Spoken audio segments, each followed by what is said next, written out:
Vous allez vous prier et après on va leur donner un truc par personne. Cette étape n'était pas prévue dans le programme, mais elle restera probablement comme l'une des expériences les plus fortes du pèlerinage brésilien pour 40 jeunes du diocèse de Fréjus-Toulon. Ils se sont rendus dans le centre-ville de Campinas pour offrir des repas à des sans-abri. 3 d'entre eux ont fait un choix encore plus radical. Geoffroy, Jean et Thibaut se sont portés volontaires pour laver Sébastien, un homme de 73 ans vivant depuis 9 mois dans la rue. Dans le cas des JMJ, on est là pour faire preuve de charité. On est là pour donner un peu de nous-mêmes. Ici, on a la chance de pouvoir vraiment intervenir comme on peut, de pouvoir toucher du doigt cette misère dans laquelle le Seigneur a vécu, dans laquelle il est mort. Et c'est vrai que ça a un impact très, très fort, en tout cas, je trouve, sur notre vie. C'est pas simple non plus d'être avec des personnes qui vivent dans la rue, mais c'est un peu comme quand on nettoie le Christ. C'est les personnes les plus pauvres, c'est le visage du Christ en fait.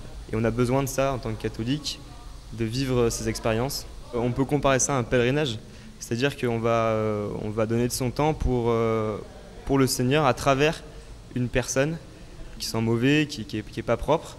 Et c'est donner de son temps, c'est donner un peu de sa force. Et puis en même temps, c'est un plaisir et une joie de le faire. Je vais enlever la terre qu'il y a, entre ses ongles et sa peau en fait. Il trouve que ses ongles sont assez bien coupés et du coup, mais il trouve que c'est pas propre. Du coup, on lui lave les mains et puis après on va lui enlever la terre. C'est un peu plus propre. Je sais qu'aussi dans ma foi personnelle, j'ai aussi besoin de quelque chose de concret. Et c'est à travers ces œuvres, ces actions qui sont un peu tangibles, c'est à travers ces œuvres qu'on arrive finalement à s'approprier un peu sa foi.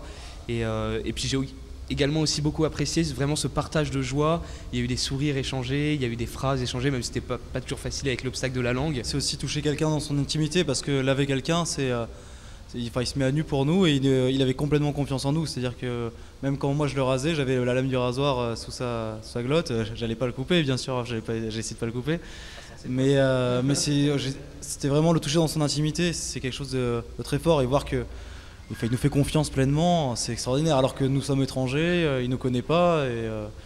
C'est quelque chose de merveilleux, vraiment, c'est quelque chose de merveilleux. On s'attend pas à ce que une expérience pareille avec des gens aussi miséreux puisse être aussi merveilleuse.